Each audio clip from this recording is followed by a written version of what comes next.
How do you explain this? Please tell me. Well, it's really difficult to explain, but let me just share the intel that I've got. Obviously, you guys know he apologized to his teammates and coaching staff after the game. What I was told, he was frustrated with the officials all game, and that officiating crew featured actually a G League coach.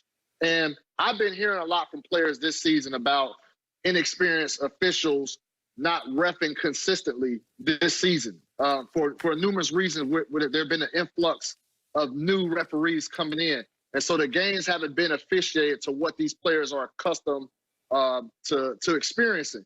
And so Kevin Love wasn't intending, his intentions wasn't to bat the ball in bounds. I think he was intending to, bat the ball out of bounds. Yeah, slap it down. And maximum, he gets a technical at that point. Not batting the ball in bounds, which leading to a three-pointer, which kind of, took away all momentum to end that quarter. And so, I covered Kevin Love in Cleveland, and, he's had some things that he's done that he wished he could take back. This was one of the things as well. And it's ironic. He's actually the next guest on my Posted Up podcast we just recorded, at Yahoo Sports. So, I know this guy pretty well, but this was just a boneheaded move. He's a leader of that team. He's one of the captains of that team. He can't do this. He's getting paid an awful lot of money to be a veteran max player for that team. And so him doing that was inexcusable. But just bigger picture, I think he was just really frustrated with the officiating. And he got pushed in the back on that play. And, but there's no excuse. He knows better. Yeah, I agree with you, Chris. I think it was just frustration. I think Kevin Love is, Kevin Love had 4 years of great success. He played alongside LeBron James, playing alongside Kyrie Irving, winning an NBA title, going to the finals, and all of a sudden, here we are back in the lottery again and again. Kevin Love has been injured a lot since LeBron has last played in Cleveland. Yep. That's frustrating. I think Kevin Love wants to be out of Cleveland, but I agree with you, Chris Haynes. You can't do this. And I thought the play that Denzel Valentine, when they were up 3 and he comes down on a 3-on-1 fast break and he pulls up with a 40-foot three-point shot, I thought that was the most boneheaded thing I had seen in a long time. And then Kevin Love took the cake on this one. But I agree. I think it's just frustration, Skip.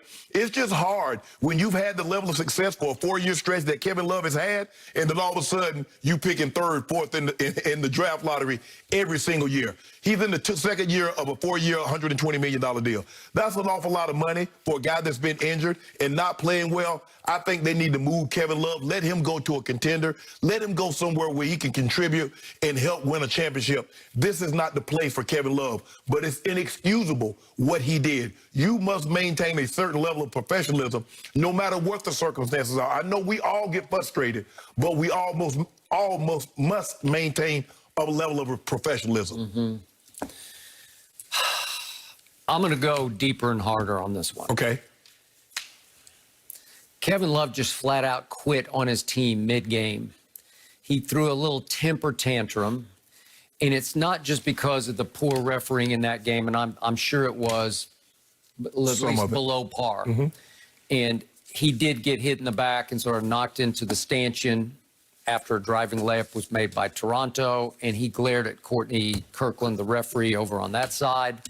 And then I'm not even sure he slapped it in bounds. It almost looked like he pouted it inbounds. Like don't give me the ball. What you get? Like just here, I'll just toss it in bounds, and it'll kind of just bounce over toward our bench. Mm-hmm.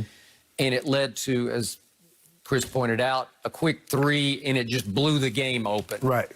And he is supposed to be the leader of that team now, and he makes $31.3 million. And if you look at the reaction on the bench of his coaching staff, they are just out of their minds, throwing their palms up like, what are you doing? J.B. Bickerstaff lowered his mask and shouted something at Kevin. Like, what the? Yeah, like, what are you doing? you lost your mind. And speaking of losing his mind, he's been talking lately, I don't know what he said on Chris's podcast, but he's talked about how hard it's been on his mind, using a term I can't use on TV, about how hard it's been with no LeBron and Kyrie. Obviously, he was the third wheel in the big 3. And it was a pretty great ride for him, right? And he did win a championship, thanks to Kyrie. But that's a whole nother Don't do story. that, Skip. Okay. Don't do that. But he did win a championship. And now he feels like he's just stuck in the mud. He is. Like he's just, and I don't know how hard he tried to come back. They're now 21-40. So they played 61 games. He's played 18 of those games. And played a career low in minutes. And he had a calf problem. I don't know what it was, but it's unacceptable. It's obviously unprofessional. And it's a stain on this league for a player of his caliber. He's made, 5 All-Star teams. And again, he was a really good player in Minnesota, but he showed you he cannot carry a team by himself. No. He's just not that guy. No. He's a talented guy. He's averaged 18 and 11. So he's averaged 11 rebounds, and he can below the rim rebound with just about anybody, including the big penguin, your new guy, right? Yes. He's in that category of a rebounder.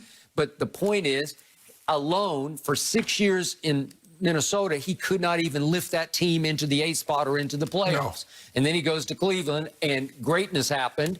And then LeBron and Kyrie are gone, and now he's got 3 years of no playoffs in Cleveland. And it's like, if you're making 31.3, you got to give me something. You got to give those young players something, and you can't do that. I've never seen anything like that. In all my years of watching, covering this league, I've never seen anything like that. That's just like a pout quit right in the middle of the game at the end of the third quarter. Yeah, Chris, I don't know if you think, but I think, with Garland and Sexton and Jared Allen, they're a young team. Kevin Love has aged his way out of that situation. And he's not overly, what is Kevin Love, 31, 32? 32. Yeah, he's not over the hill.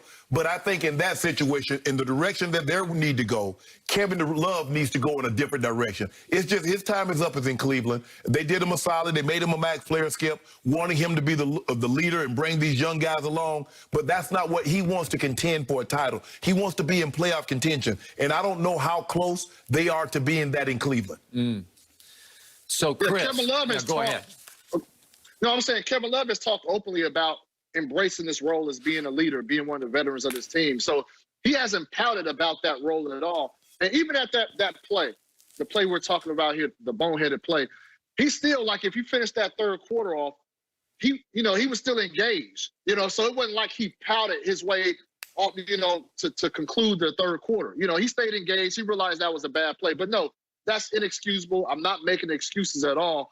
But I do think it's time for Kevin Love to go. Yeah. I really do think. I think we reached a point, like, I didn't think I told him on my podcast, like, I'm surprised you made it this long, and he shared, like, he kind of enjoys this part of his career. And still, I will say this, he's still trying to figure things out from a physicality standpoint. He just got back, returned from that long hiatus. So he's still trying to get his legs up on him. So he's not the Kevin Love that he said he's going to be, even months from now. But I think what this moment has showed us, it was a bonehead moment. I don't think it's going to stain his tenure there in Cleveland. But I think what it does show is that, his time in Cleveland needs to end after this season. And I think it will. Cleveland Cavaliers are clearly going in a different direction. Well, hell, I know what it's like to be the older player. It was really good at one point in time. It wasn't the same player, Skip, as I started to age. I didn't mind being a mentor, but I still want to be mentoring people that were winning. I ain't want to be on no mentoring and losing. And Kevin Love, that sounds good. Oh, yeah, I like mentoring the young guys and tell them what to expect in the NBA and how to be professional.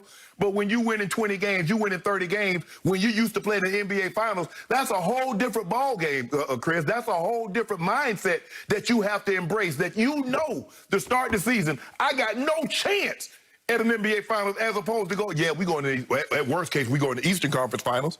So that's where he is now, Skip. I know, but Shannon Sharp never on purpose dropped the ball because you didn't like a call you didn't get. Hell no.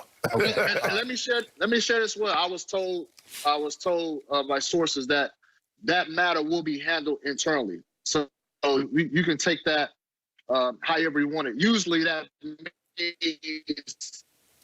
Yeah. Well, you know what would have made it a little better for me is Kevin Love should have stood up after the game and told the PR people, I will be interviewed after this game. I'll do whatever the Zoom interview is. Yes. And he ducked it. He ducked it.